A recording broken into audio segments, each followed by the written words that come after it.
Hey guys, welcome back to another episode of This Is Your Captain speaking.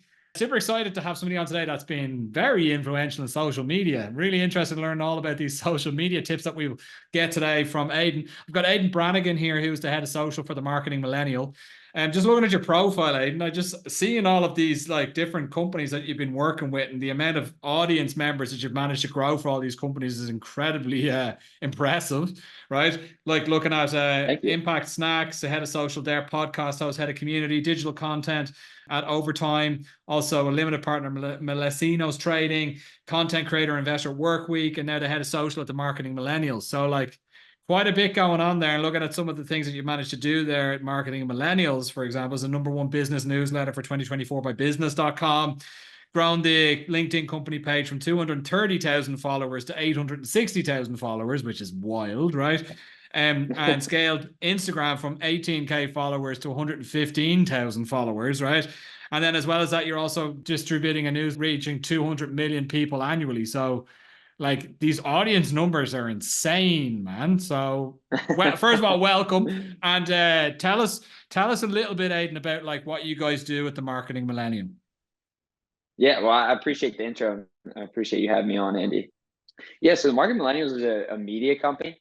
So we just create a bunch of marketing content. So the main goal is like for it to be a hub for marketers to come to and just be like whether you're just starting your career in marketing or you're a CMO, it's a place as a marketer you can learn, take actionable tips into your marketing team meeting. So we have newsletter with 100,000 subscribers. It was in the top 10 for US business or marketing podcast, but I think we're just outside the top 10. So the Marketing Millennials podcast. And then we have over 1 million followers on LinkedIn, Instagram, YouTube, total. So we got a big audience. Nice, man. Is it focusing on B2B, B2C, or is it across the board? What's the focus? So the original, like when Daniel founded it, like during COVID, it was really focused on B2B, and hence why he started a LinkedIn page.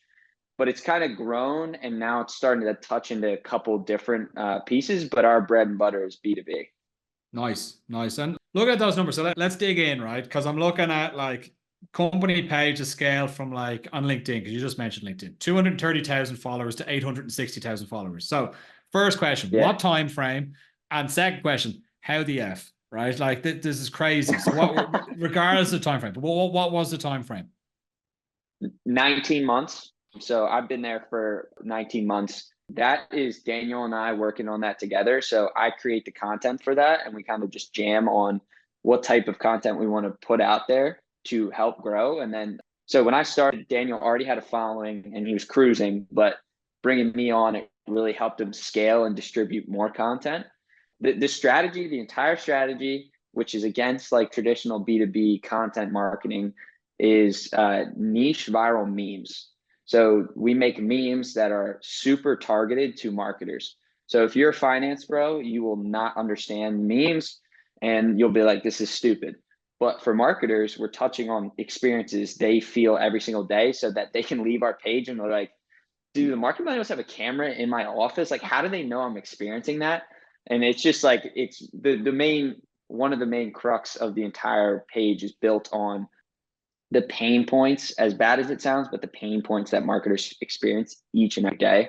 So we can build this community of like people who are experiencing the same thing, whether it be good or bad in marketing, but memes as the focus. Interesting. I mean, the meme thing is really like it's I'm a big fan of memes, by the way, just as a side I note. love But it. I think the meme thing is interesting, right? And I'm starting to see it as well across B2C brands as well, trying to bring in memes. Or I actually probably what's happened, B2C started with it and then B2B followed, which is the Mhm. typical chain of events, right? Yeah. But it's happened much quicker for the B2B community to catch on to B2C tactics nowadays. I think it's just happening much quicker. A lot of listeners to this podcast would be B2C marketers as well, because we have Mhm. quite a focus on retail, right? Some of the things around me is like, how are you coming up with that? Like, where are you getting the inspiration from? Like you said yourself and Daniel, like go back and forth and stuff on content and what's gonna land. So obviously your guys are good at it. You found a rhythm. How? Yeah. So yeah, and I want to go back to your previous question too. One of the biggest growth levers is just the consistency. So we've been posting 1 to 2, 3 times a day for years. So it's like the compounding effect. But to your question you just asked, yeah, it's a lot of it has to do with the fact that I'm making memes about things I experience daily. Because I am a marketer, Daniel's a marketer, and it's like, oh, we just got out of a meeting with finance, and like finance said this, and then it's like, oh wait, I can make that into a meme. Other marketers probably experience that. But we've got like I personally have got into a rhythm with my creative process, and it's I literally just did it today. So usually every Monday from 9 to like 11, I just spend time creating content, whether it be memes or writing LinkedIn posts for my personal account or whatever it is, but it's mainly memes. Yesterday, I had something in my schedule, so I couldn't do it Monday. So I just did it this morning, but I'll block that off and I'll just scroll through Reddit. I'll scroll through the Twitter timeline. I'll scroll through Instagram and just find like trending topics or trending templates or whatever I can pull from just to have like this mass amount of like consumption. And then once I do that, boom, the ideas just start flowing.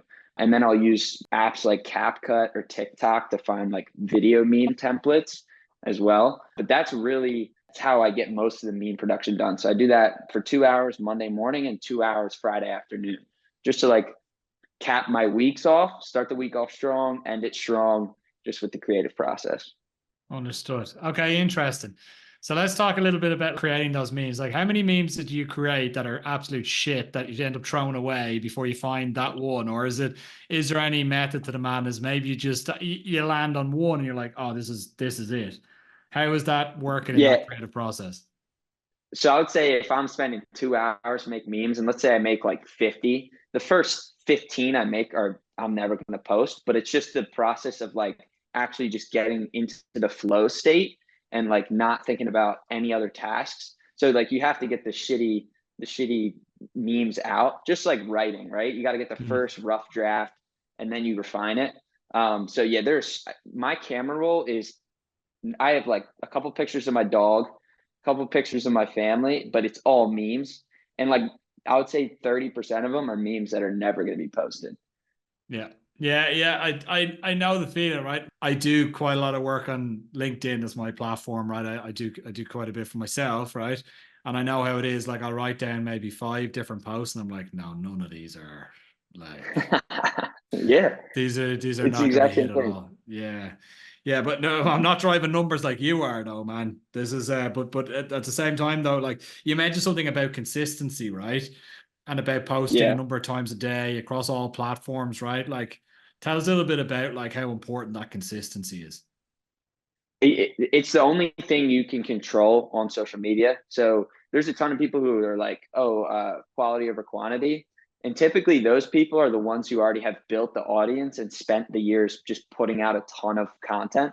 So like if you look at like someone like Mr. Beast, who is the biggest content creator on planet Earth right now, maybe other than Elon Musk, but that's so Mr. Beast started off with 60-second videos and was cranking those out like gaming and then like doing crazy stunts. But now he can captivate an audience for 30, 40 minutes at a time, hundreds of millions of viewers because he spent time over a decade building trust slowly through short form content, right? Like if nobody knows who Andy is and they just stumble upon his posts, they're not going to read a novel from him, but they might read a quick tidbit.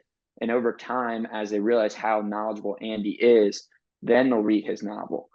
Yeah, the consistency is the only thing you can control. And I'm like brute force tactic. It's like if you want to get better at free throws, you got to shoot more free throws. So if you want to get better at social media, you got to post more content.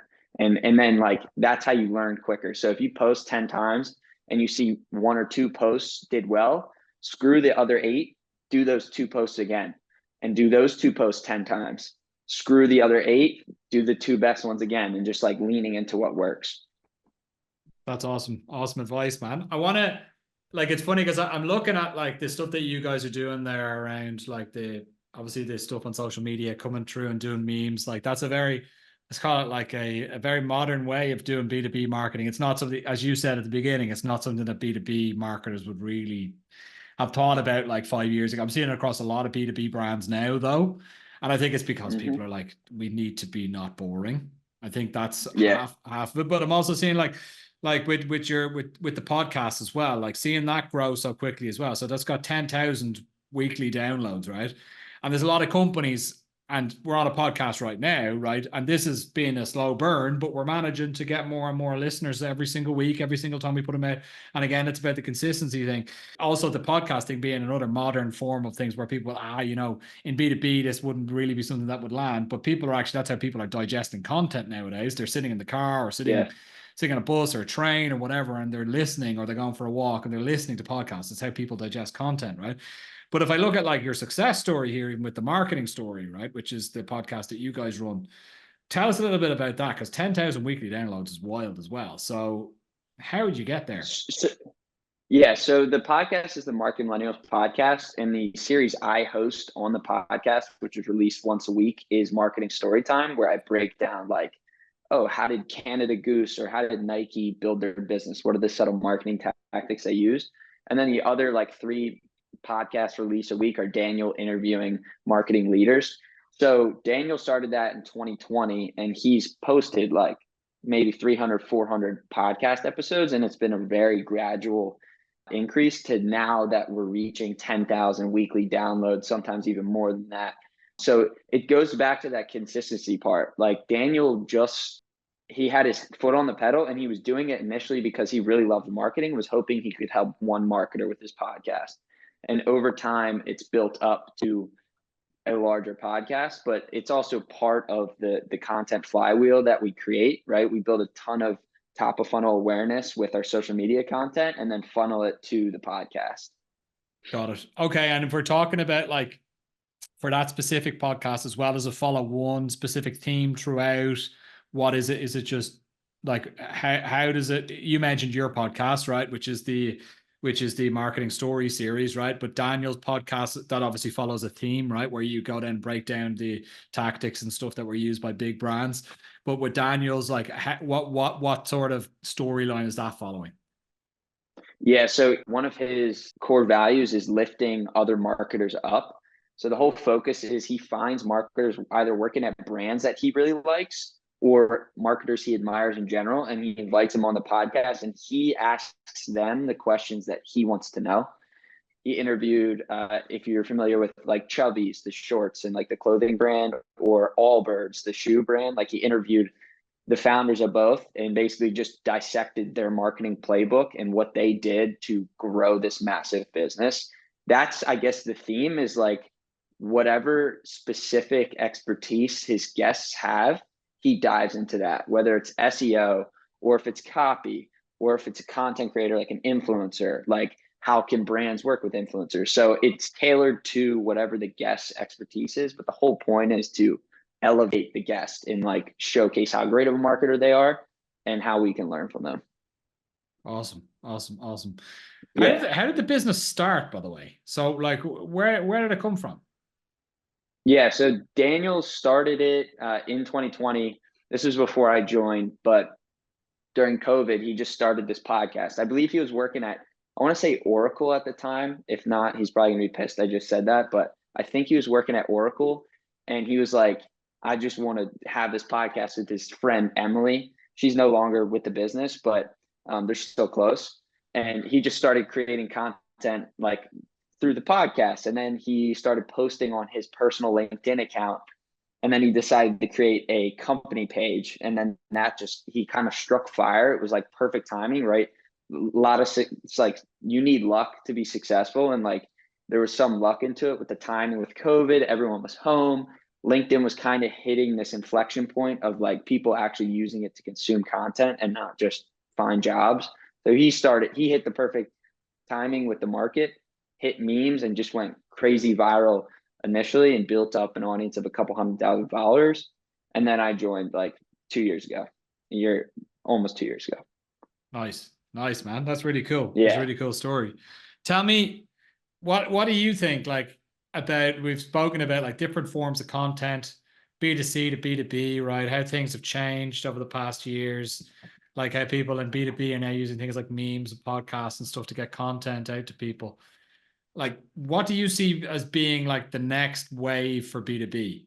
What's coming next? It's a hard question to know, but Yeah, that I'm actually like, I'm sure you see like all the short form clips and everything on TikTok of podcasts. I'm not in favor of that. I don't think that's the wave. And I don't think I think it's just everyone's trying to do it. So that's something I'm trying to actively figure out. But YouTube is like a beast of its own. And we're investing a lot of time and energy in making like longer form video content to really flex our authority. Because like anybody can go viral on TikTok with a stupid video, but not anybody can get thousands of views with a long form informative piece of content on YouTube. So like memes, like those are naturally more digestible and relatable and easy to go viral, but we're really trying to test ourselves and we're investing in YouTube as a medium to tell longer stories, and just like really flex our authority. That I know it's been a beast for 10, 15 years and YouTube's always been there, but like I think it's one of the most slept on platforms still because everyone's about TikTok, and then Twitter, but I think YouTube is going to grow significantly again now because of their shorts. I think the short product that they've just not just released, but they've done a lot of work on it as of late, just from looking at yeah, it myself, right? Um, I like in a very short space of time, that, in my opinion, is I mean, there's the best possible way, a more addictive product than Instagram, than TikTok, than Snapchat. Like that, for me personally, I can only talk for myself, but the YouTube yeah. Shorts product, which is showing that they're doubling down on that, right? And they're also then pushing towards longer form content on their own platform, which the others don't have. Yeah, yeah, I'm also. I think it's just like for me personally, if I had the choice between watching Netflix or YouTube, I'm watching YouTube 10 times out of 10. I just think it's so versatile, especially if they bring in the short form content. I don't think anybody can beat it. Yeah, no, it's interesting. It's very interesting. Like a question on that then, if you're going long form content, how are you getting the eyeballs to that long form content? That's it. Like you've got this big media machine behind you as well now, like which has been built up over the past years. Are you using that machine to drive to the long form content? Or is it trying to also build it from within the platform YouTube itself? Yeah, so to get the ball rolling initially, right, we have a couple thousand subscribers and we're seeing some success. Like a couple of our long form videos are getting like we just had one hit 1,000 views, which was pretty big for us. That was a big win. So initially, to get the ball rolling, we would plug our YouTube in our newsletter. So with the already high intent audience, and we'd be like, hey, you already love the long form newsletter, check out our YouTube, just to get that initial ball rolling so that the algorithm can see, oh, there's 10 people, 20, 30 people that like this and they're watching every video. But yeah, we're starting to slowly more like promote it near our top of funnel as well, instead of just in the middle of the funnel at the newsletter level. But yeah, we would ideally love, like, if we could find our audience on YouTube as well, like find the marketers organically, that'd be huge. But I mean, why not use the machine we already have and just divert our audience to different mediums? Because somebody might love the newsletters or might read the newsletters just because they really want the actionable insights. But to them, video might be a better way to consume it. So we're just going to give them the option to watch it in video instead. Got it. Got it. Okay, very interesting. Very interesting. Well, look, hey, we're just after coming right up on time.